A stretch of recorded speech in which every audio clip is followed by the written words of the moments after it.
Hello students, मैं Dayal Chaudhary, team CLC, team chemistry.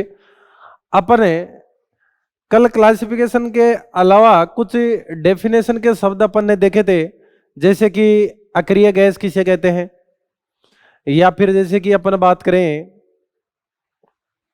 संक्रमण तत्व किसको कहते हैं, असंक्रमण तत्व किसको कहते हैं, आंतरिक संक्रमण तत्व क्या है, प्रतिनिधि तत्व क्या है, प्रारूपिक तत्व या जिसको टिपिकल एलिमेंट कहा जाता है वो क्या है।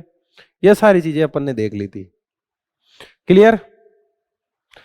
आज अपन जो बात करने वाले हैं वो बात करने वाले हैं मॉडर्न पीरियोडिक टेबल की कुछ प्रॉपर्टी की, कुछ ऐसी चीजें जिनको अपन देखते हैं लेकिन उन चीजों पे ध्यान नहीं देते। देखो, जैसे बात करूं, आज की तो शुरुआत अपन नोट से ही करते हैं। ये लो नोट।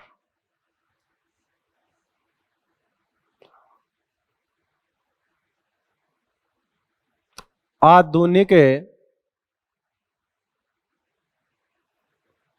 आवर्त सारणी में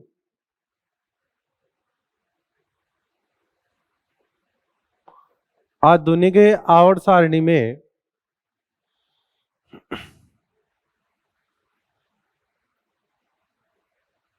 थर्ड बी ग्रुप या वर्ग सबसे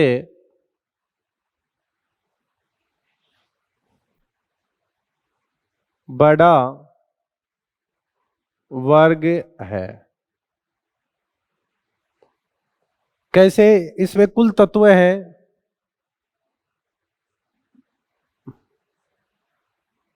32। सबसे बड़ी बात, सभी मेटल्स हैं और सारे के सारे ऑल सॉलिड है एट रूम टेम्परेचर, और रूम टेम्परेचर पर सारे के सारे ठोस हैं। दूसरी चीज देखना चाहें कैसे हैं, तो ये आपका थर्ड बी रहा, राइट। इस थर्ड बी में क्या क्या है देखो, N इजगस to fourth period, N इजगस to fifth period, N इजगस to six period और N इजगस to seventh period. 7 period हो गए। उसके बाद में आपको पता है इसको 3D श्रेणी कहेंगे, इसको 4D श्रेणी कहा जा सकता है, इसको 5D श्रेणी कहा जा सकता है, और ये आपकी 6D श्रेणी। फिलहाल इतने ही तत्व हैं, यहां तक काम हो जाता है। यह आपका थर्ड बी ग्रुप। तो कौन कौन है? स्कैंडियम हो गया, ये ट्रिबियम हो गया, लेंथेनम हो गया और एक्टिनम हो गया। क्लियर। तो यहां पे देखो, ये 21 पे आता है, ये 39 पे आता है, ये 57 पे आता है और ये आपका 89। ये एटॉमिक नंबर हो गया। तो 4 तो ये हो गए, चारों धातु हैं, डी ब्लॉक की हैं। फिर उसके बाद में यहां पर आगे +14 लेंथेनोइड्स हैं, और यहां पे +14 एलिमेंट, इसके बाद में आएंगे वो एक्टेनोइड्स आ गए। ऐसे टोटल कितने हो गए? इन सबको जोड़ेंगे, टोटल 32 एलिमेंट्स। तो सबसे बड़ा वर्ग है ये। उसका कारण क्या है? लेंथेनोइड से एंड एक्टेनोइड से बिलोंग टू थर्ड बी, क्योंकि लेंथेनोइड और एक्टिनोइड बिलोंग करते हैं किससे? थर्ड बी से। इस वजह से ये सबसे बड़ा हो गया। तो आई थिंक ये सबके समझ में आ गया होगा। फिर इसके बाद में दूसरी बात करता हूं मैं, अगर अपन बात करें तो each period start from alkali metals. प्रत्येक आवर्त 4 धातु से शुरू होता है। किससे शुरू होता है? 4 धातु से। अब बात करते हैं अपन है एक चीज वो जिस पे अपन ध्यान देते हैं लेकिन याद नहीं रखते, जैसे each period start from alkali metal end at inert gas. प्रत्येक आवर्त की जो शुरुआत होती है वो क्षार धातु से होती है और उसकी जो समाप्ति होती है वो कहां पर होती है? इनर्ट गैसेस पे। तो मैं ये कह सकता हूं प्रत्येक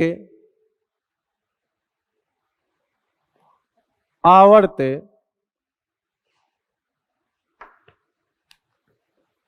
क्षार धातु से प्रारंभ होकर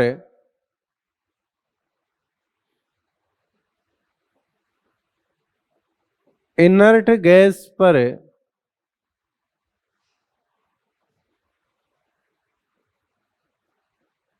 समाप्त होता है। क्लियर?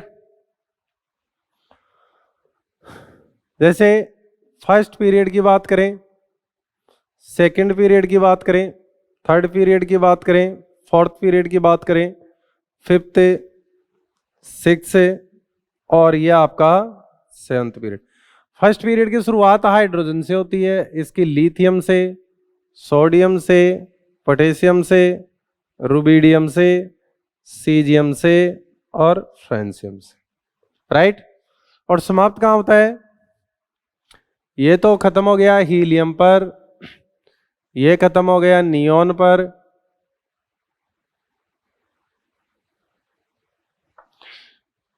ये खत्म हो जाता है आर्गन पर, क्रिप्टॉन पर, जीनॉन पर, रेडॉन पर। हालांकि इसमें देखो मैंने बताया था ओजी पे फिनिश होता है, लेकिन एक बार अपन प्रॉपर्टी यहीं तक पढ़ते हैं 112, तो 112 तक ही मानेंगे एक बार।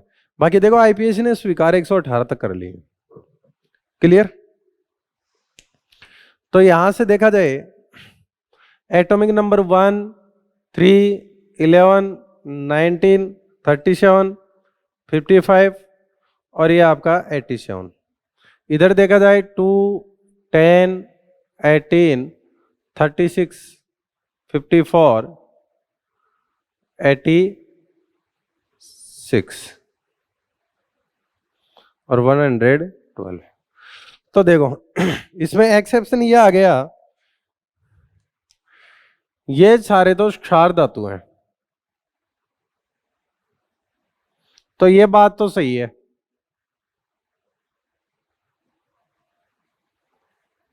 कि एल्कलाई मेटल से शुरू हो रहा है आवर्त, लेकिन ये एक एक्सेप्शन आ गया।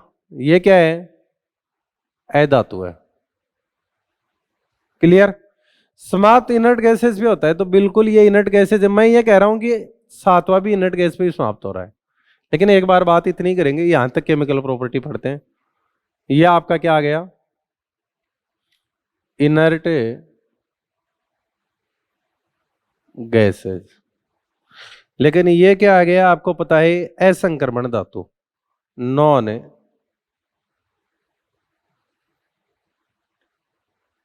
Transitional metals. ये नॉन ट्रांजिशनल मेटल आ गई, एक असंक्रमण धातु आ गई। तो ऐसे अपन ये ध्यान दे लेते हैं। स्क्रीनशॉट ले लो इसका, आई थिंक सबने ले लिया होगा, आगे देखते हैं।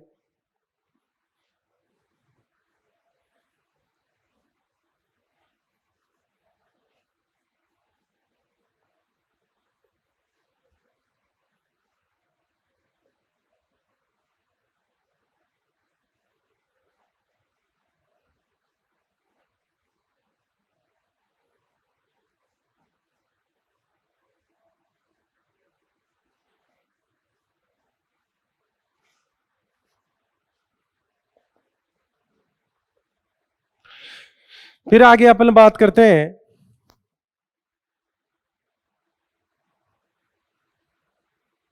प्रत्येक आवर्त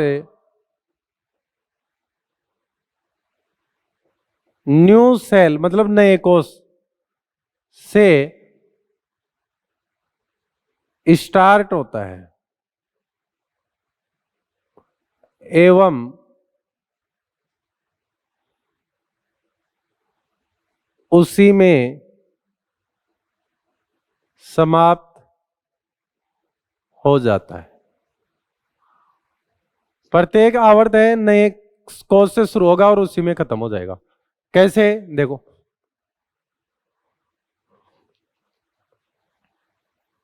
ये आपका first, second, third, fourth, fifth, six और सेवंथ, ये 7 आवर्त हो गई। ये लिथियम से शुरू होता है, थोड़ी देर पहले देखा ही था, सोडियम सॉरी हाइड्रोजन से। Hydrogen, lithium, sodium, potassium, rubidium, caesium और फ्रांसियम। फिनिश कहाँ होता है ये? Helium, neon, argon, krypton, xenon, radon और बात कर रहा हूं यूयूबी, जैसा कि मैंने पहले कहा था। तो देखो ये फिल कैसे होते हैं। सबसे पहले देखो, इसमें 1s भरा जाता है इलेक्ट्रॉनिक विन्यास, इसमें कितना भरा जाता है? 2s और 2p भरे जाएंगे। इसमें 3s भरा जाता है, 3p भरा जाता है। इसमें 4s भरा जाता है, उसके बाद 3d भरा जाता है, फिर 4p भरा जाता है। इसके अंदर 5s भरा जाता है, फिर 5s के बाद में 4d भरा जाता है और फिर आपका 5p भरा जाता है। यहाँ 6s भरा जाता है, 4f भरा जाता है, 5d भरा जाता है और फिर 6p भरा जाता है। यहाँ पे 7s से शुरुआत होती है, फिर 5f में जाता है, फिर 6d में जाता है, फिर 7p। तो एक बार इसकी तो बात ही नहीं करेंगे क्योंकि 112 तक बात कर रहे हैं। तो देखो, पहले कोष से शुरू हुआ, पहले में खत्म। दूसरे से शुरू हुआ, दूसरे में, तो नए से शुरू हुआ और उसी में खत्म हो गया। फिर देखो, तीसरे से शुरू हुआ, तीसरे में खत्म। ये चौथे से शुरू हुआ, बीच में तीसरे कोष में इलेक्ट्रॉन गए हैं, लेकिन समाप्ति उसकी चौथे पे ही हो रही है। इसका 5वें से शुरू हुआ, 5वें पे खत्म, छठे से शुरू हुआ, छठे पे खत्म, लेकिन बस ये थोड़ा सा 7 से शुरू होकर 6 पे खत्म हो रहा है। कैसे? आप इन चीजों को इलेक्ट्रॉनिक विन्यास से भी देख लो। इसका इलेक्ट्रॉनिक विन्यास क्या होता है? 1s1। इसका क्या होता है? हीलियम तक तो सेम, फिर उसके बाद में 2s1, इसका नियॉन तक सेम, 3s1,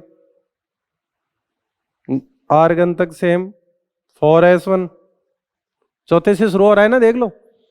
इसका क्रिप्टॉन तक सेम, 5s1, जीनॉन तक सेम, 6s1, रेडॉन तक सेम, 7s1। देखो सही बात है। समाप्त कहां हो रहा है? देखो, 1s2, हीलियम तक सेम, फिर आपका 2s2, 2p6, 2p पे खत्म हो गया ना, और पूरा भरा हुआ है, देख लो। फिर इसका नियॉन तक तो सेम, 3s2, 3p6, क्रिप्टॉन तक सेम, 4s2, 3d10 और फिर 4p6। समझ गए होंगे आई होप सब। इसका देखें, क्रिप्टॉन, अरे आर्गन तक सेम, सॉरी। फिर इसका देखें, क्रिप्टॉन तक सेम, फिर इसमें 5s2, 4d10, 5p6 होता है इसका। इसका कितना होता है? रेडॉन का देखो, जीनॉन तक सेम, 4f14 पर आ जाता है। इससे पहले 6s2 पर आ जाएगा, 4f14 पर आ जाएगा, 5d10 पर आ जाएगा और 6p6 पर आ जाएगा। इसका देखें, रेडॉन तक सेम है, 7s2 है, 5f14 है और 6d10 है। यही खत्म हो गया ये लो।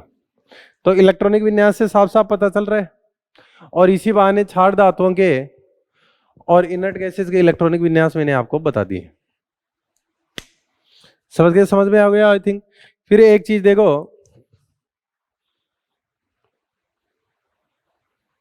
ये क्वेश्चन है, एक कथन है,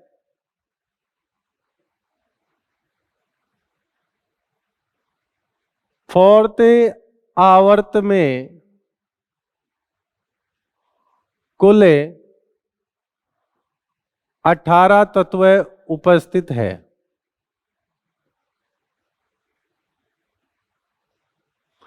और उसका कारण दे रहा है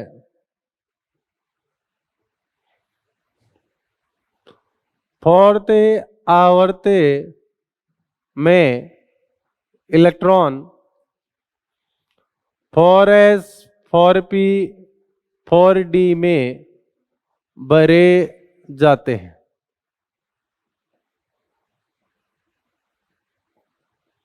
जिनका टोटल 18 है। तो बिल्कुल इनका टोटल 18 है, लेकिन 4s फिर 3d फिर 4p भरे जाते हैं, न कि 4s 4p 4d। 4d तो यहां भरा ही नहीं जाता चौथे कोर्स में। तो ये कथन गलत हो गया। तो कारण सही है लेकिन कथन गलत है। तो जब कथन सही होता है कारण भी सही होता है, कारण कथन की पुष्टि करता है, पहला आंसर हो गया। कथन सही है, कारण सही है, लेकिन कारण कथन की पुष्टि नहीं कर रहा है, दूसरा सही है। अब यहां पर क्या है, कथन सही है लेकिन कारण क्या है, गलत है, तो तीसरा आंसर 3। मतलब कथन सही कारण गलत। क्लियर। क्वेश्चन है NS NP N-2F N-1D में यदि N बराबर 6 है तो इन्हें ऊर्जा के बढ़ते हुए क्रम में व्यवस्थित कीजिए। ये एक अच्छा क्वेश्चन हो गया इंटरजेक्ट टाइप का। इसको देखो कैसे करना है। ये क्वेश्चन होगा N+L रूल से। ये क्वेश्चन किससे होगा, N+L अधिनियम।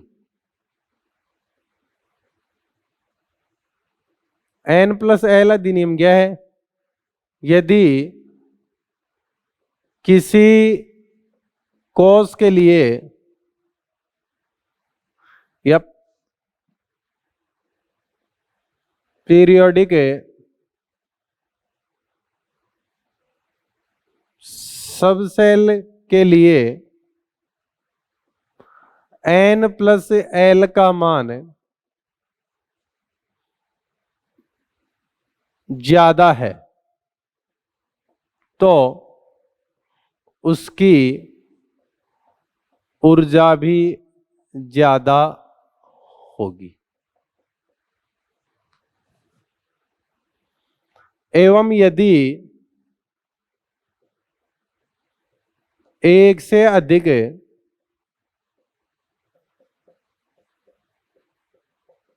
पीरियोडिक सबसेल हेतु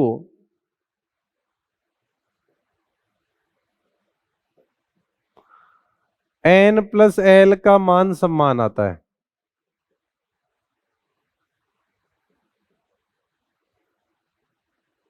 तो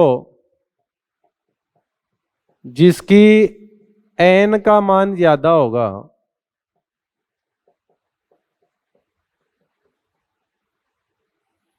उसकी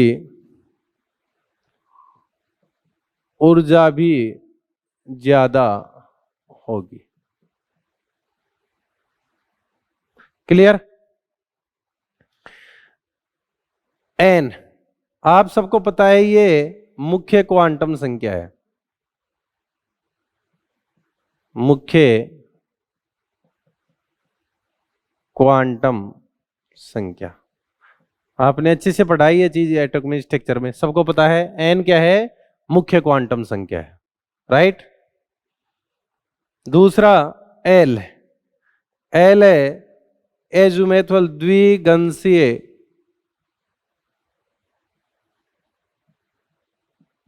क्वांटम संख्या। तो एन की तो जरूरत नहीं है, कैसे, क्योंकि एन तो पीरियोडिक सबसेल में जो पहली संख्या होती है वही एन है। अब एल का पता कैसे चले, तो ये तो है आपका उपकोष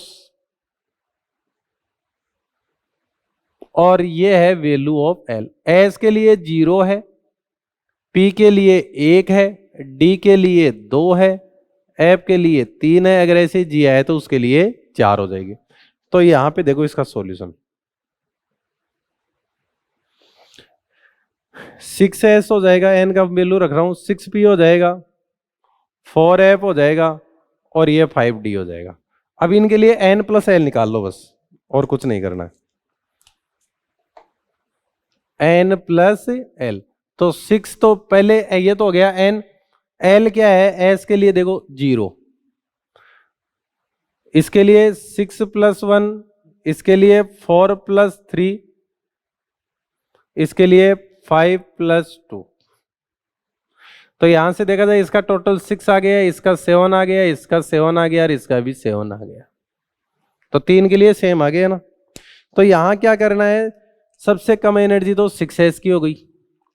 बात आ गई समझ में कैसे हुआ, क्योंकि इसके लिए n + l का मान सबसे कम है। फिर इससे ज्यादा किसके लिए हो जाएगी, ये सेम आ गए ना, तो जिसकी n कम उसकी एनर्जी कम, क्योंकि जिसकी n ज्यादा उसकी ऊर्जा ज्यादा, तो जिसकी n कम उसकी एनर्जी कम।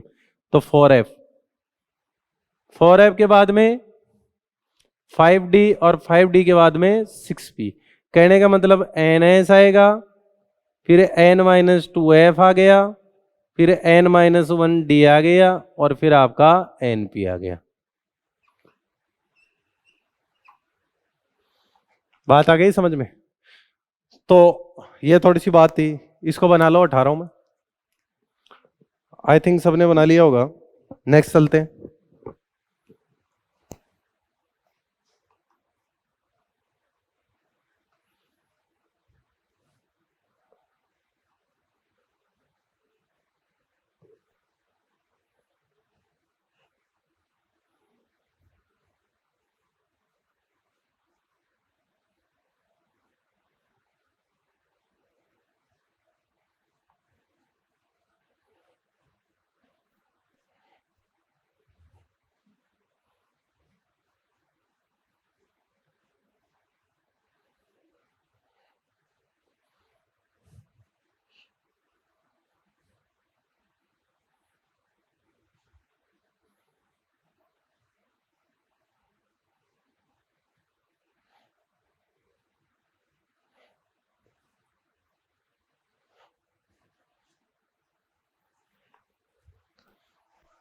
अब अपन बात करते हैं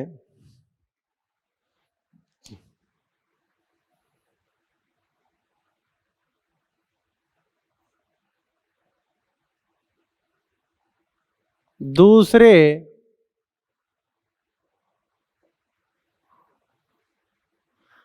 सेकंड आवर्त के तत्व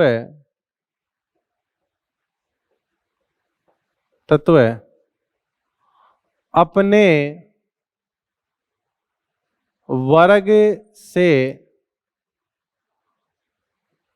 असामान्य गुण रखते हैं।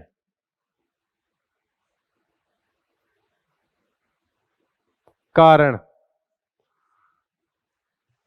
वर्ग में जो भी तत्व होते हैं उनके गुण भी सेम होते हैं, लेकिन सेकंड आवर्त वाले जो तत्व हैं वो अपने वर्ग से गुणों में समानता नहीं रखते, उनके गुण थोड़े अलग होते हैं, असामान्य गुण धर्म रखते हैं। और उसका कारण क्या है, पहला स्मॉल साइज, एक तो इनकी साइज बहुत ज्यादा छोटी है अपने ग्रुप में, और दूसरा है वैकेंट डी ऑर्बिटल एब्सेंट। इनके पास रिक्त डी कक्षक भी एब्सेंट होता है। समझ गए आप बातों को? कैसे? आप इस चीज को एग्जाम्पल से समझो।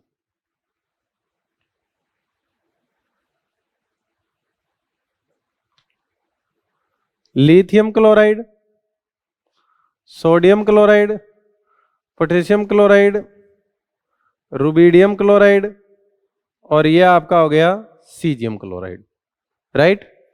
इनमें देखें तो ये एक तो कैसा है, कोवेलेंट है, और ये बाकी के कैसे हैं, आयनिक है। ऐसा क्यों हुआ? तो देखो एक चीज का ध्यान रखना,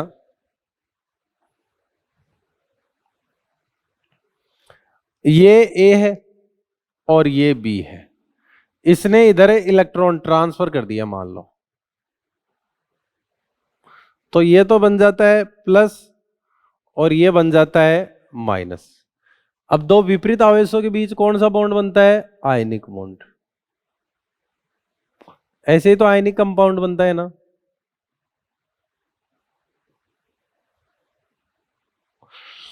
लेकिन क्या होता है, जैसे ये ए है ना, जो धनायन है वो छोटा हो गया, छोटा हो गया तो इसका प्रभावी नाभिकीय आवेश ज्यादा हो गया। प्रभावी नाभिकीय आवेश का मतलब है, जैसे ए की बात करूं मैं, तो ये नाभिक है, पॉजिटिव चार्ज रखता है, कोष पे कैसा होता है, नेगेटिव, क्योंकि उसमें इलेक्ट्रॉन की वजह से चार्ज आएगा। और ये दूसरा बड़ा एटम है, ये है केटाइन धनायन, और ये क्या है, एनाइन। तो क्या होता है, ये इसको अपनी ओर खींचना शुरू कर देता है, क्योंकि अब इसमें इलेक्ट्रॉनों का चार्ज तो कम है और प्रोटॉन का चार्ज ज्यादा है, स्मॉल साइज हो गई ना, तो इसका नाभिक इसके इलेक्ट्रॉनों को खींचना शुरू करेगा। तो जो इसने ट्रांसफर कर दिया था वो वापस इनके बीच साझे के रूप में आ जाएगा, और साझा शब्द मतलब कोवेलेंट बॉन्ड। इसका मतलब ये जितना ज्यादा छोटा होगा उतने ही इसमें सहसंयोजी लक्षण बढ़ते जाएंगे। बात आ गई क्या समझ? ये घटना ध्रुवणता कहलाती है, अपन आगे केमिकल बॉन्डिंग में पढ़ेंगे, ये तो थोड़ी बात आ गई इसलिए आपको बता दी। तो आप तो ये याद रखो, जो धनायन जितना ज्यादा छोटा होगा वो ऋणायन का उतना ज्यादा ध्रुवण करेगा। ध्रुवण मतलब उसके इलेक्ट्रॉनों को अपनी ओर खींचेगा, और जितना ज्यादा खींचेगा उसमें सहसंयोजी गुण उतने ही ज्यादा आ जाएंगे। तो यहाँ पे लिथियम छोटा है इसलिए ये कोवेलेंट है। तो इसका रीजन क्या हुआ, कारण है लिथियम प्लस का छोटा आकार। तो लिथियम प्लस बहुत छोटा है, इस वजह से ये क्लोराइड का ज्यादा ध्रुवण करेगा, इसलिए इसमें कोवेलेंट कैरेक्टर ज्यादा आ जाएंगे। तो आयनिक की बजाय ये कोवेलेंट बन गया। जबकि यहाँ पे सोडियम, पोटेशियम, रुबिडियम और सीजियम, इनका आकार क्या है, बड़ा है, और आकार बड़ा है तो ये इसका ध्रुवण कम कर पाएंगे। तो जो इलेक्ट्रॉन ट्रांसफर कर दिया वो ज्यादा एनायन की तरफ ही झुकावा रहेगा, इसलिए इनमें आयनिक कैरेक्टर ही रहेंगे। ऐसा नहीं है कोवेलेंट नहीं, इनमें भी आएंगे, थोड़ा ध्रुवण तो इन्होंने भी किया है, लेकिन मेनली ये क्या माने जाएंगे, आयनिक। क्लियर? इसके बाद में जैसे और एग्जांपल लें, लिथियम क्लोराइड वाटर के साथ अटैच होता है, sodium chloride, potassium chloride, rubidium chloride, caesium chloride, इनके साथ अगर आप वाटर के मॉलिक्यूल अटैच करना चाहते हो, कितने भी मान लो, चाहिए 1 2 3 कुछ भी, तो ये अटैच नहीं होते। कारण क्या है,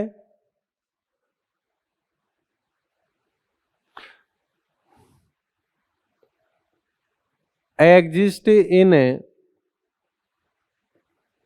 हाइड्रेटेड फॉर्म, और ये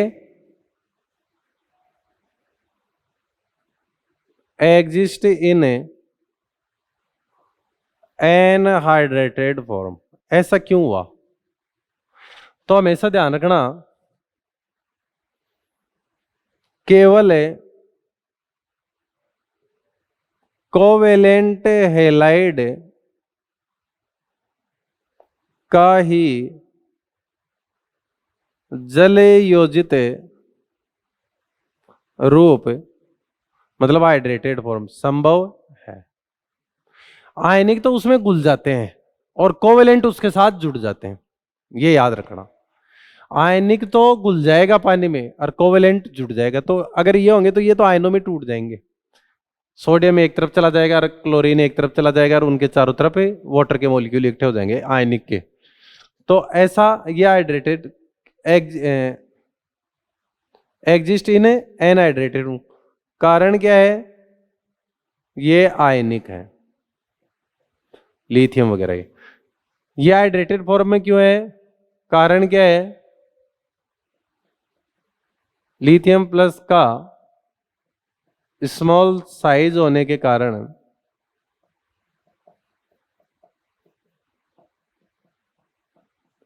लिथियम क्लोराइड कोवेलेंट है, सहसंयोजी है। और अगर सहसंयोजी है तो इसका मतलब ये हाइड्रेटेड फॉर्म में एग्जिस्ट कर सकता है। तो ये बात भी आपके समझ में आ गई होगी अच्छे से। तो ये स्मॉल साइज की वजह से तो हो रहा है ना ऐसा। और देखें, जैसे लिथियम है, इसको एक्सेस O2 आधिक्य O2 में गर्म करो। ऐसे ही सोडियम को करेंगे आधिक्य O2 में गर्म, पोटेशियम को करेंगे आधिक्य O2 में गर्म, रुबिडियम को कर लो आधिक्य O2 में गर्म, सीजियम को कर लो आधिक्य। रेडियो एक्टिव एलिमेंट की प्रॉपर्टी अपन नहीं पढ़ते। तो ऐसे अपन क्या करते हैं, इनको गर्म करते हैं। तो यहां पे क्या आएगा देखो, ये तो बनाएगा ऑक्साइड।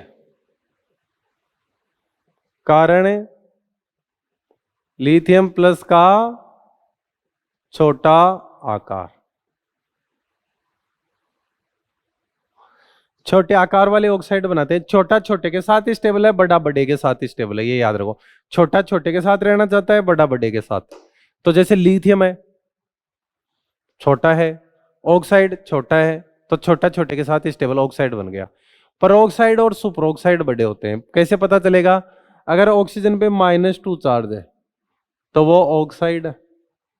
अरे O2 -2 है, मतलब ऑक्सीजन पर -1 चार्ज है, तो वो परऑक्साइड है। और आधा चार्ज ही ऑक्सीजन पे, O2-, इसका मतलब अकेले ऑक्सीजन पे तो हाफ ही बच गया ना, तो वो आपका क्या है? Super oxide. ये दोनों तो है लार्ज और ये है आपका स्मॉल। तो ये याद रखना, बड़ा बड़े के साथ स्टेबल है, छोटा छोटे के साथ। तो ये बड़े हैं, तो ये बड़े के साथ स्टेबल, मतलब ये ऑक्साइड नहीं। जैसे ये बना दिया परऑक्साइड, ये बना देंगे सुपर ऑक्साइड।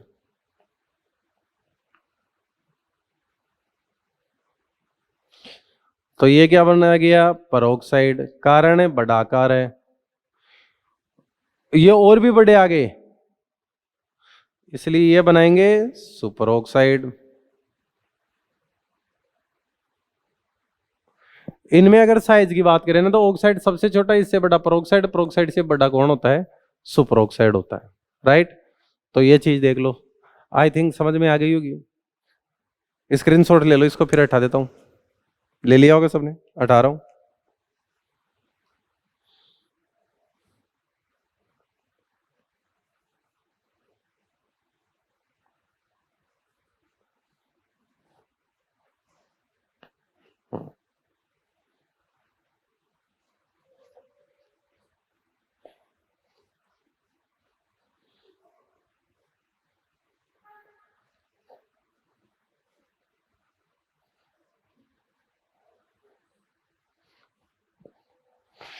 अब आगे देखते हैं अपन।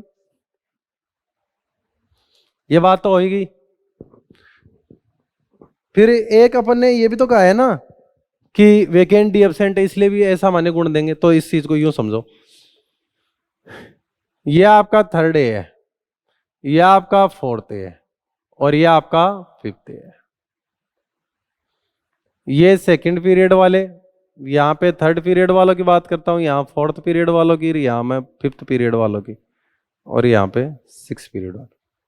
राइट? यहाँ पे दिख रहा है क्या सबको?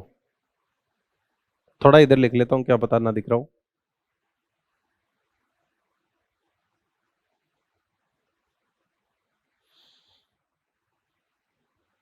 सेकंड, थर्ड, फोर्थ, फिफ्थ और सिक्स, ये आवर्त हो गए। तो पहले आवर्त में कौन होता है? बोरॉन। तो कभी भी Bf6-3 पॉसिबल नहीं है। Al(F6-3), Gaf6-3, ऐसे ये नीचे वाले पॉसिबल है। तो यहां पे अगर देखा जाए ना तो ये संभव नहीं है, बाकी इनके लिए ये सब पास है। जैसे कार्बन की बात करें तो CF6-2 सिलिकॉन आ जाएगा, SiF6-2, GeF6-2, ऐसे नीचे। यहां पे बात करें NCl5, PCl5, आर्सेनिक पेंटाक्लोराइड, ऐसे नीचे वाले। तो देखा जाए ना तो ये भी एग्जिस्ट नहीं करता और ये भी एग्जिस्ट नहीं करता। मतलब सेकंड आवर्त वाले ये 5 से संयोजकता नहीं दे रहा है, ये 6 नहीं दे रहा है, ये 6 नहीं दे रहा है, जबकि ये नीचे वाले दे रहे हैं, नीचे वाले एग्जिस्ट कर रहे हैं। रीजन क्या है? इनके पास डी कक्षक है ही नहीं। क्योंकि याद करो दूसरे आवर्त में क्या भरा जाता है? 2s और 2p। लेकिन जब तीसरा आवर्त होता है तो भरा तो 3s 3p जाता है, लेकिन उसके पास 3d भी प्रेजेंट होता है, तो वो अपनी संयोजकता का प्रसार कर सकते हैं। तो ये विद्यमान नहीं है। कारण क्या है? इनका सबका एक साथ ही लिख रहा हूं। रिक्त डी कक्षक अनुपस्थित होने के कारण ये संयोजकता का प्रसार नहीं कर सकते, जबकि इनके पास क्या है? रिक्त डी कक्षक उपस्थित, अतः ये संयोजकता का प्रसार कर सकते हैं। इनके पास रिक्त डी कक्षक है, इसलिए ये संयोजकता का प्रसार ही कर सकते हैं। आई थिंक समझ में आ गई होगी ये बात। आगे अपन बात करें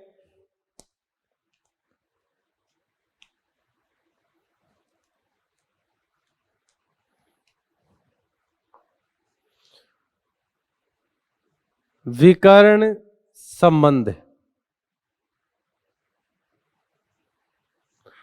डायगोनल रिलेशनशिप। विकर्ण संबंध क्या होते हैं?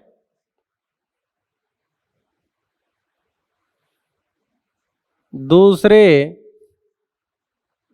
आवर्त के कुछ तत्व अपने वर्ग के तत्वों के साथ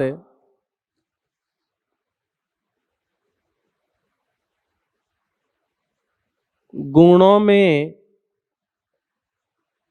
समानता न रखकर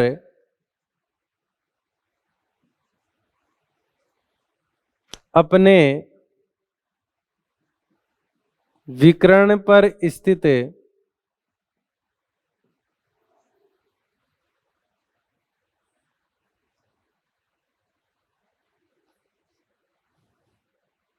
न रखकर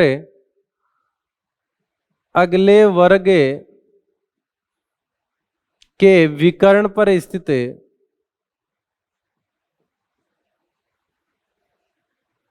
अगले वर्ग में विकर्ण पर स्थित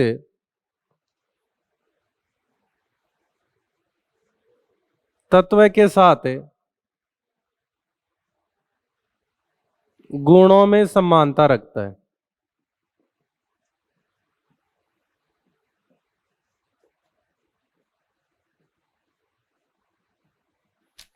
इसे ही विकर्ण संबंध कहते हैं।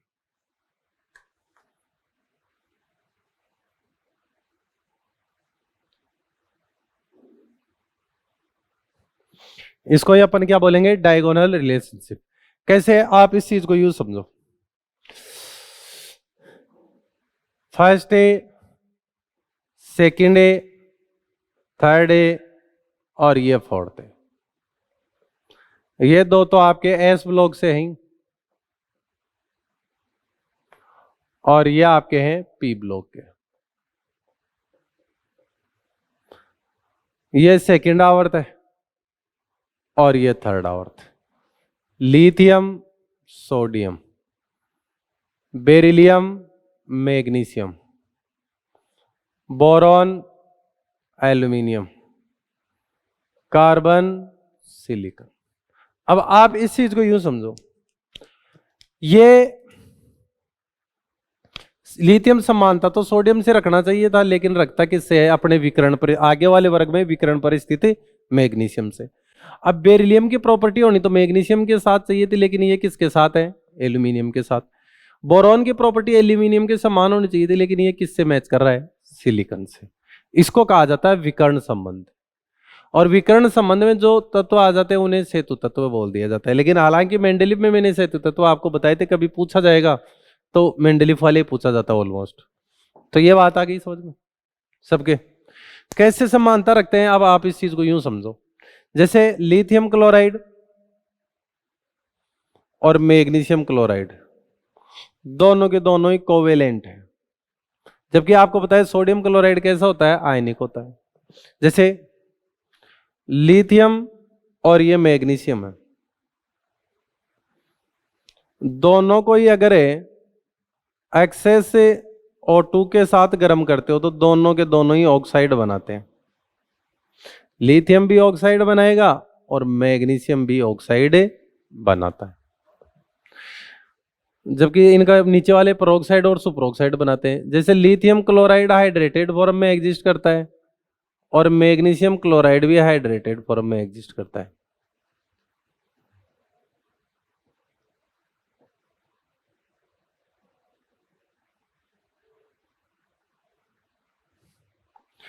बात आ गई क्या समझ में? ये इसलिए विकर्ण संबंध देते क्यों हैं, उसका कारण देखा जाए तो ये यहां लिख देता हूं मैं।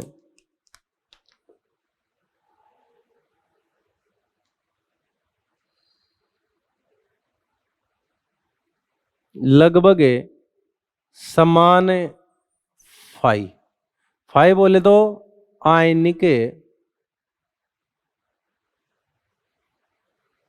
विभव, आयनन विभव नहीं कह रहा हूं, आयनिक विभव।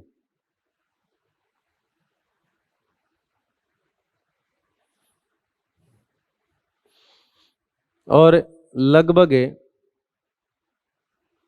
समान विद्युत ऋणता।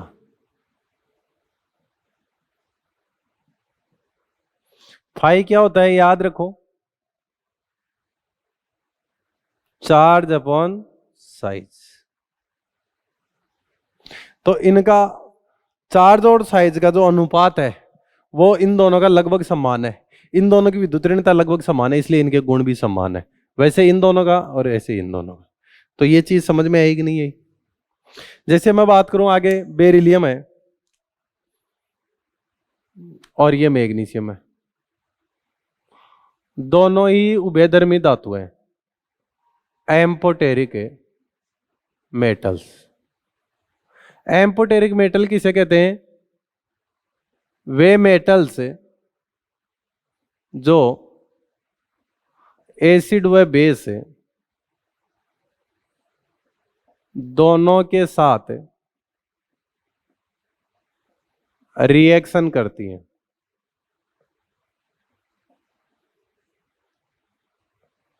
बेरिलियम भी एसिड के साथ रिएक्शन करता है, और बेरिलियम और एल्यूमिनियम डायगोनल एल्यूमिनियम के साथ है ना, ये क्लियर? देख कैसे, बेरिलियम HCl के साथ रिएक्शन करके क्या बनाएगा, BeCl2। बैलेंस नहीं कर रहा हूं रिएक्शन को, और H2 गैस निकलेगी। वैसे ही बेरिलियम है, क्षार से भी रिएक्शन कर सकता है।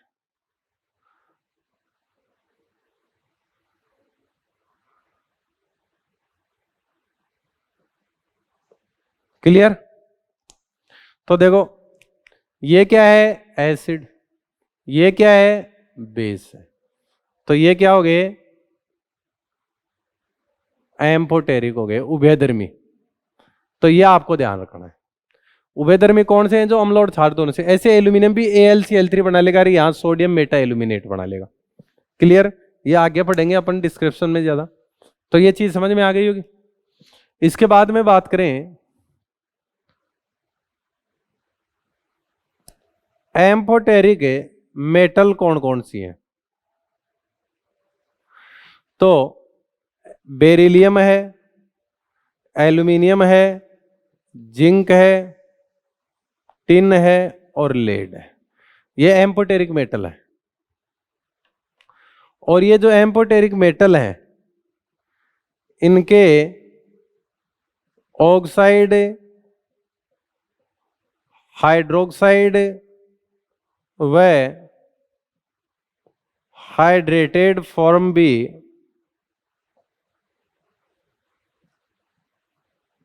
एम्फोटेरिक होती है। जैसे क्वेश्चन आ जाए, निम्न में से कौन सा एम्फोटेरिक है, आपको ये बताना है कौन सा कंपाउंड है जो कैसा है, एम्फोटेरिक है। और इसके लिए एग्जाम्पल दे दिया आपको, एग्जाम्पल क्या ऑप्शन मिल गया आपको, एल्यूमिनियम, एल्यूमिनियम हाइड्रोक्साइड Al2O3.3H2O, फॉर दे दिया ऑल ऑफ दीज।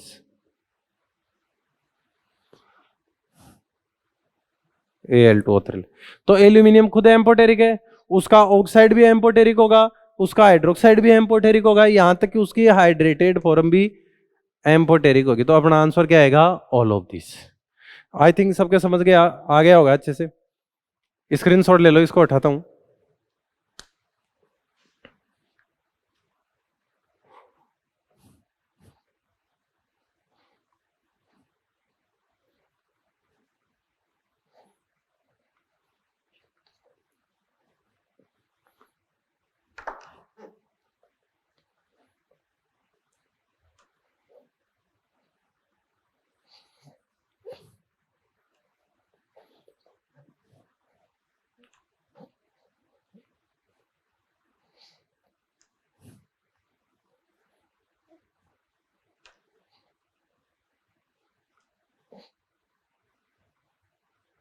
तो अपने डायगोनल रिलेशनशिप चल रहा था, इसमें देखा एल्यूमिनियम और बेरिलियम दोनों ही एम्फोटेरिक है। इसी प्रकार बेरिलियम ऑक्साइड और एल्यूमिनियम ऑक्साइड, ये दोनों भी एम्फोटेरिक हैं,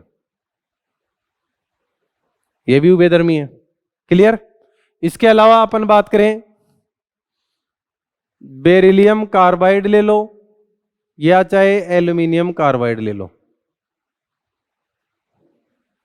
बोथ आर आयनिक, दोनों के दोनों कैसे हैं, आयनिक है।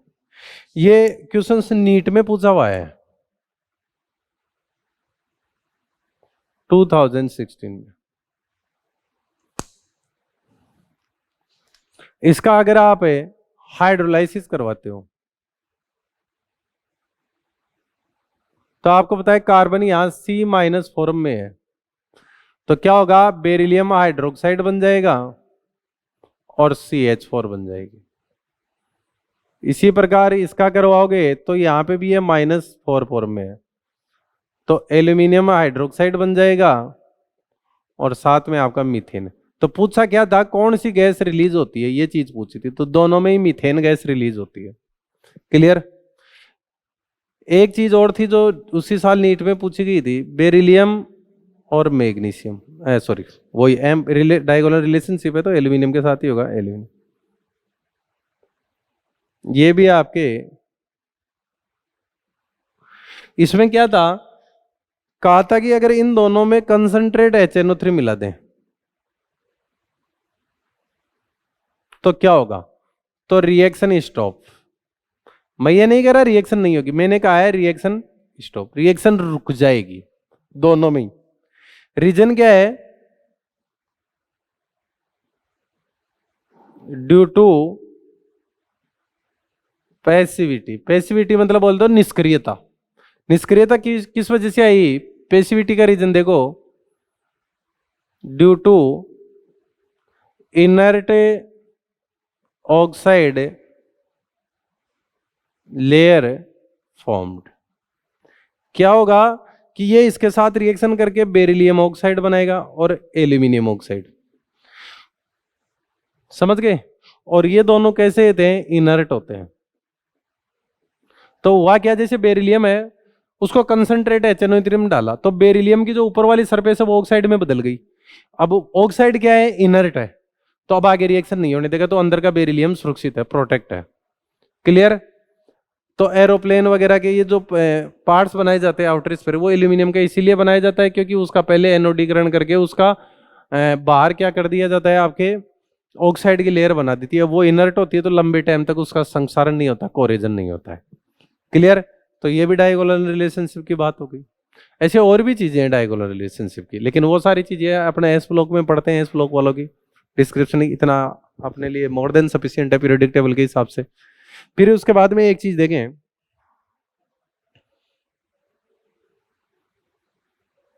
First period, second period, third period, fourth period, fifth period, six period, या ऐसे कर लो, ये लो, ये पीरियड्स हैं। क्लियर? और ये सेवंथ पीरियड। टोटल एलिमेंट्स इसमें 2 हैं टोटल एलिमेंट, इसमें 8 हैं, इसमें 8 हैं, इसमें 18 हैं, इसमें 18 हैं, इसमें 32 हैं और इसमें 26 है। इस वजह से इनको तो वेरी शॉर्ट पीरियड कहा जाएगा, अति लघु आवर्त। इन दोनों को कहा जाएगा शॉर्ट पीरियड।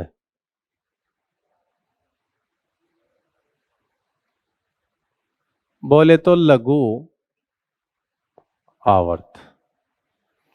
इन दोनों को कहा जाएगा लॉन्ग पीरियड।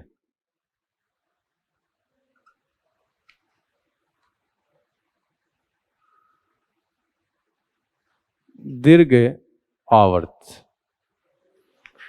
इसको कहा जाएगा वेरी लॉन्ग पीरियड।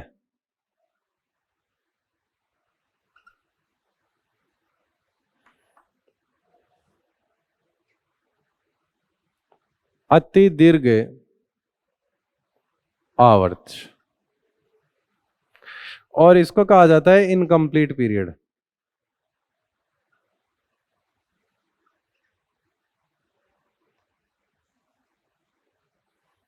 अपूर्ण आवर्त। अतः अगर इनको ऐसे कंबाइंडली बना जाए तो ये तो हो जाएंगे शॉर्ट पीरियड, मतलब लघु आवर्त, और इन चार को बोल दिया जाता है लॉन्ग पीरियड्स। इसका मतलब ये हो गया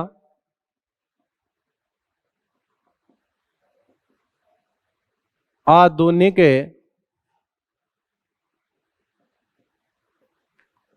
आवर्त सारणी में कुल 7 आवर्त, जिनमें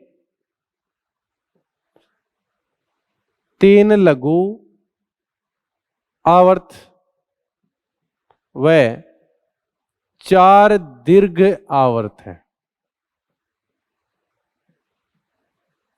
ये चीज याद रखना, पूछ लेता है। तो ये थोड़ा सा इंट्रोडक्शन था मॉडर्न पीरियोडिक टेबल का ही, समझ रहे हो आप चीजों को? इसका स्क्रीनशॉट ले लो। आई थिंक सबने ले लिया होगा। अब अपन बात करते हैं जो कल असाइनमेंट दिया था अपन ने 4th लेक्चर का, उसके क्वेश्चंस की।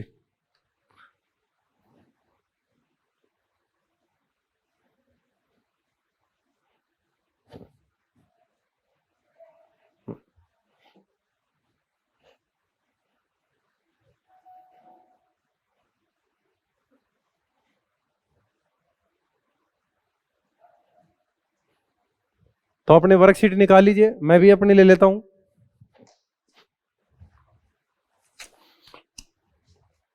तो आ जाइए देखते हैं क्वेश्चन।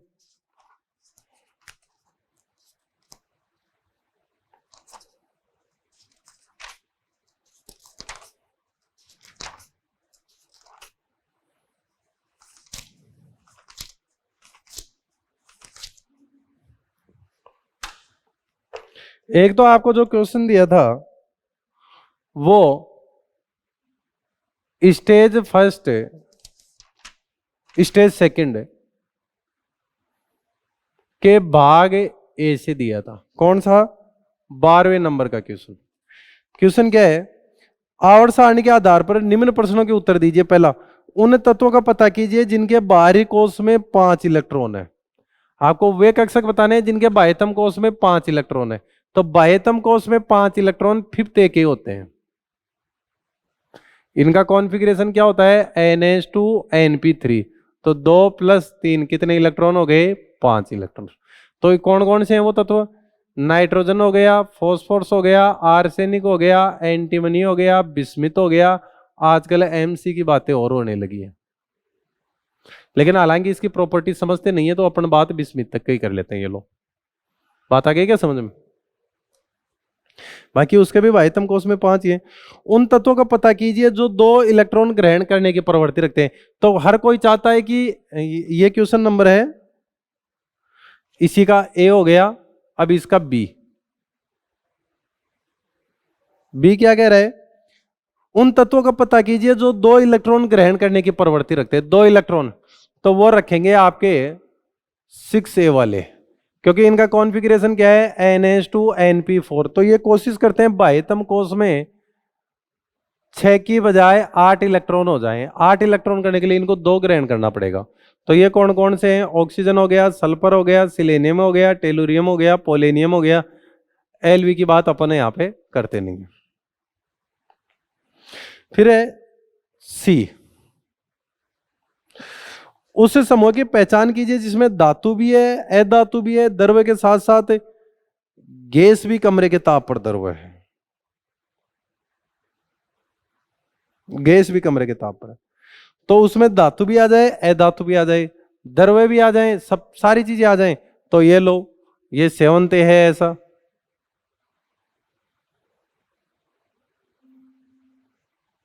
कैसे? फ्लोरीन, क्लोरीन, ब्रोमीन, आयोडीन और AT, ये आपके हैं अधातु और ये आपकी है धातु। तो धातु और अधातु दोनों आ गए। उपधातु भी बोल सकते हैं इसको, उपधातु है की प्रॉपर्टी है इसमें। द्रव्य के साथ साथ कमरे, तो देखो ये कमरे के ताप पर है द्रव्य, ये कमरे के ताप पर है गैस, और ये कमरे के ताप पर है सॉलिड।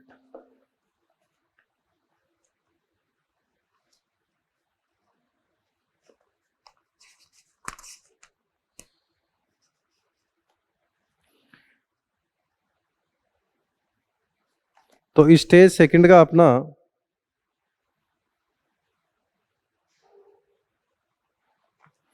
हाँ, एक चीज और इसमें समझना चाहे तो UUS, ये तो 100% ही मेटल है, अगर आप इसको उपधातु भी ले लें तो। ये लो, क्लियर? और ये कैसा है? सॉलिड ही है। अब अपन बात कर लेते हैं जो कल असाइनमेंट दिया था उसकी। आज का टॉपिक अच्छे से तैयार कर लेना। अब अपन बात करने वाले हैं किसके दिए हुए असाइनमेंट की। तो असाइनमेंट में आपको मिला था, स्टेज सेकंड में मिले थे क्वेश्चन, कब आगे 12वां क्वेश्चन। उन तत्वों, इसमें पहला था उन तत्वों का पता कीजिए जिनके बाहरी कोष में 5 इलेक्ट्रॉन होते हैं। बाहरी कोष में कितने इलेक्ट्रॉन होने चाहिए? 5। ध्यान से सुनना। तो बाहरी कोष में 5 इलेक्ट्रॉन किसके हैं? Fluorine, chlorine, bromine, iodine, AT और UUS। कौन है ये? 7th A वाले। कैसे? बाह्यतम उपकोष की बात कर रहे हैं ना, तो NH2NP5 ये बाहरी उपकोष है और जिसमें 5 इलेक्ट्रॉन है। उन तत्वों का पता कीजिए दो दो इलेक्ट्रॉन ग्रहण करते होंगे। तो बी, तो वो कौन है? 6A, चालकोजन परिवार। Oxygen, sulphur, selenium, tellurium, polonium, Lv की बात भी यहां कर सकते हैं। इनका NH2NP4 होता है। तो बाह्यतम कोश में 6 इलेक्ट्रॉन है, तो ये 8 करने के लिए 2 गेन ही करते हैं। उस समय की पहचान कीजिए जिसमें धातु अधातु द्रव्य के साथ साथ गैस कमरे। ठीक है, तो ये रहा फर्स्ट है। लिथियम हो गया, सोडियम हो गया, पोटेशियम हो गया, रुबिडियम हो गया, सीजियम हो गया, फ्रांसियम हो गया। हालांकि ये 30 पर होते हैं द्रव्य, लेकिन होते हैं। ये आपके सॉलिड आ गए, सारे मेटल है। अब अधातु भी होनी चाहिए, तो इसमें हाइड्रोजन भी होती है, सबसे पहले होती है हाइड्रोजन है। ये अधातु है और गैस है। बात आ गई क्या समझ में? नेक्स्ट क्वेश्चन है, एसपीडीएफ ब्लॉक के तत्वों का सामान्य बाहरी इलेक्ट्रॉनिक विन्यास लिखिए। तो एस का तो होता है NS12, क्वेश्चन नंबर है ये 14वां। पी का होता है NH2NP1 से 6। डी का होता है N-2F14 N-1D, ये 2 से 10 होना चाहिए, और NS12। इसका एक और हो सकता है N-2F, तो अब्सेंट ही हो जाए, N-1D 1 से 10 हो, और NS आपका 1 2 हो, ये अब्सेंट होना चाहिए। ऐसे N-2F ये तो अब्सेंट हो, और N-1D में 1 से 10 हो, या फिर NS 0 से 2, ये डी के लिए हो गया है। एफ के लिए होता है N-2F 1 से 14 N-1D 0 या 1 और NS2। फिर तत्वों का बाहरी इलेक्ट्रॉनिक विन्यास दिया गया है, तो इनकी स्थिति आवर्त सारणी में विवेचना कीजिए। तो आ जाओ, क्वेश्चन नंबर है 15। 15 का क्वेश्चन को यूं कर सकते हैं आप, पहला है NH2NP4 और N की वैल्यू दी है 3, तो 3H2 3P4। तो आवर्त सारणी में विवेचना करें तो आवर्त तीसरा हो गया, और वर्ग कौन सा हो गया? पी ब्लॉक वाले, ब्लॉक पी हो गया, और वर्ग कौन सा हो गया? 4 2 6 10 और 6 16, 16वां वर्ग हो गया। तो आ गई पोजीशन। तो ये कौन है वैसे देखा जाए तो ये सल्फर साहब है भाई, ये पहला हो गया। इसका दूसरा देखें,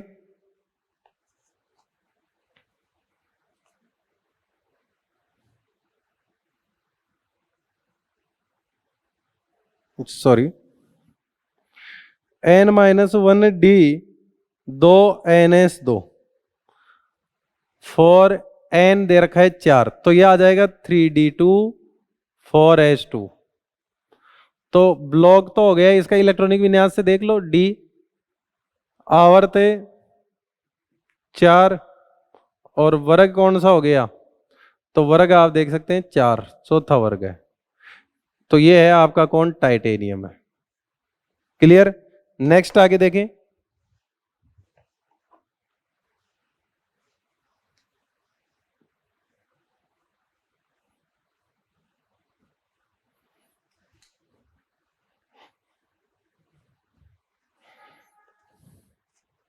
इसका थर्ड कह रहे हैं N-2F14 7 है, 7 N-1D 1 NH2, और N की वैल्यू दे रखी है 6। तो 6F7 6 में से ये दो गए तो 4F7, 6 में से 2 निकाल के लिखना है ना, 4F7 5D1 6H2। तो इलेक्ट्रॉनिक विन्यास से पता चल रहा है ब्लॉक F आवर्त 6 और वर्ग ए ब्लॉक हमेशा थर्ड बी में ही बिलोंग करता है। क्लियर? और एलिमेंट की बात करें तो आपका ये जीडी है।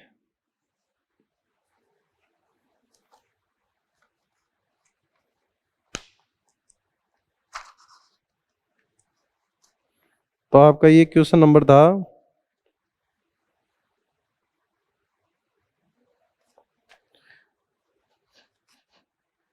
15। 3 16 पी 4 4 डी और एक का दिया है ए ब्लॉक थर्ड पीरियड 6। हो गए? फिर आगे चलते हैं।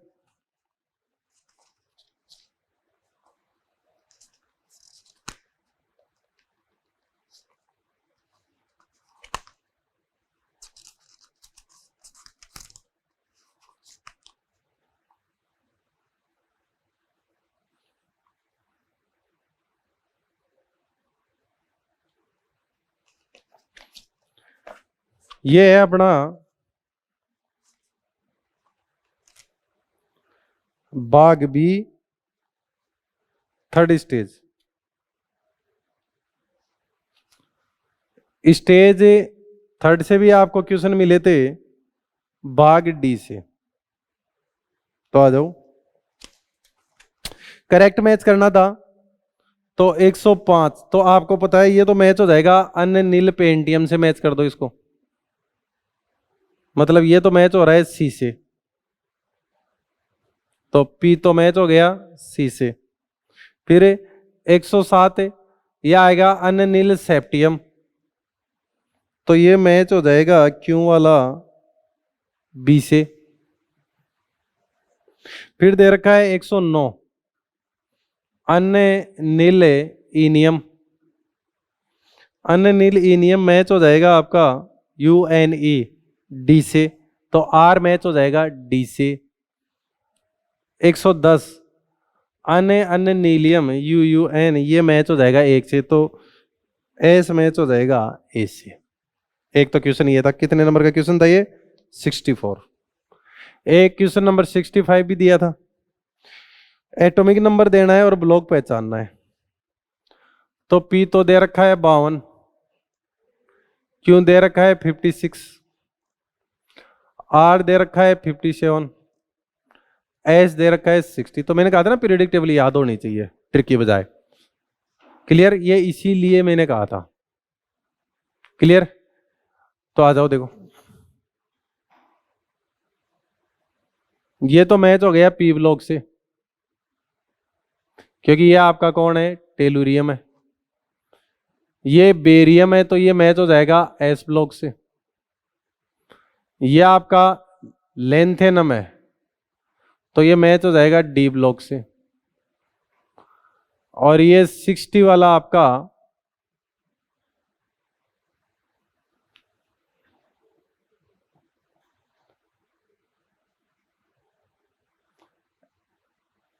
तो ये मैच हो जाएगा ए ब्लॉक से। क्लियर? तो कहने का मतलब है पहला पी से मैच हुआ है, तो पी तो मैच हो जाएगा किससे? मैच कर लेना आप, ये मैंने लिख दिया सही आंसर। क्वेश्चन नंबर 66 का और देख लो। इनर्ट गैस एलिमेंट का इलेक्ट्रॉनिक कॉन्फ़िगरेशन पी। तो इनर्ट गैस का होता है NH2NP6, 1H2 एंड NH2NP, बिल्कुल 1H2 भी हीलियम। फिर क्यों रिप्रेजेंटेटिव एलिमेंट, तो इसमें NS 1 से 2 हो सकते हैं और NP 1 से 5 हो सकते हैं। ये पहला ही दे दिया NS12 और NH2NP5, NP5 तक हो सकता है।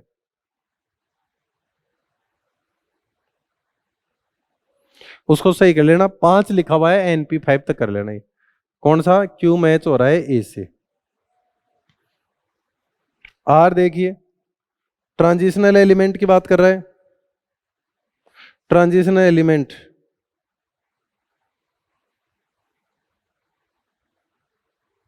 ये रहे डी ब्लॉक वाले हैं, तो n-1 d 1 से 10 और ns 1 या 2, तो ये d से मैच हो जाएगा।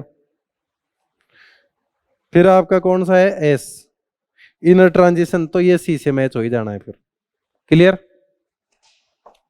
ए ब्लॉक वाले हैं उनका कॉन्फ़िगरेशन लिखना होता है। Question number 68।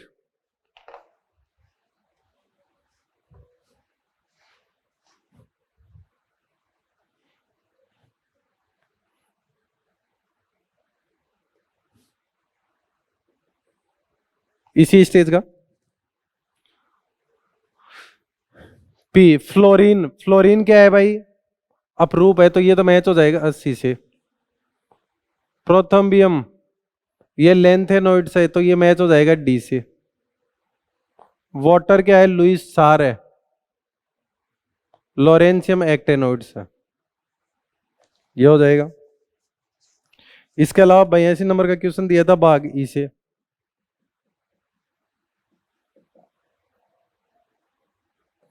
दिए गए तत्वों में कुल इनमें से प्रतिनिधि तत्व है।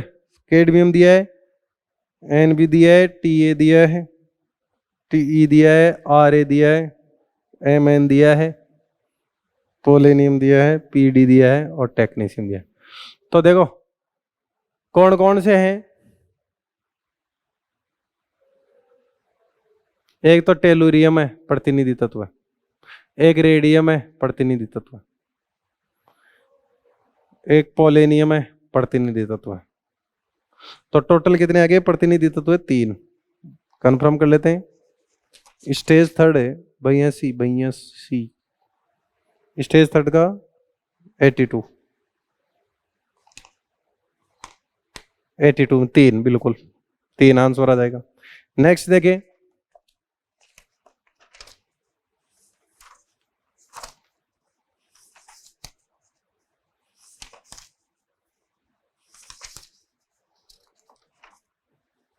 तो ये क्वेश्चन दिए थे आपको, राइट? और कल का असाइनमेंट आपका इस प्रकार रहेगा। तो ये आपका कल का असाइनमेंट रहेगा। ओके, मिलते हैं फिर नेक्स्ट लेक्चर में। Thank you.